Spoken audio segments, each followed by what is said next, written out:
يوم القيامه الشمس تقترب من الرؤوس والناس بتسبح في العرق والى اخره، كل واحد ما يسالش عن الثاني ولا يسال حميم حميم. كان في طائفه من العباد خارجه من المقابر على الجنه مره واحده. مين دول؟ الله يرضى عليك، سيدنا رضوان بواب بتاع الجنه. الى اين؟ وكان من غير بواب يعني. الى اين؟ انتم لم ينشر لكم ديوان ولم ينصب لكم ميزان، كيف تدخلون الجنان؟ قال يا رضوان نحن لا نقف لا لحساب ولا لميزان ولا لنشر ديوان. أو ما قرأت القرآن؟ رضوان قرأ القرآن.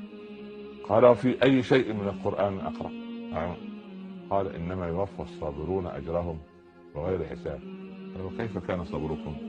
ونحن كنا إذا أسيء إلينا علمنا، وإذا جهل علينا غفرنا، إذا أذنبنا استغفرنا، وإذا ابتلينا صبرنا، وإذا أعطينا شكرنا. قال ادخلوا الجنة لا خوف عليكم ولا أنتم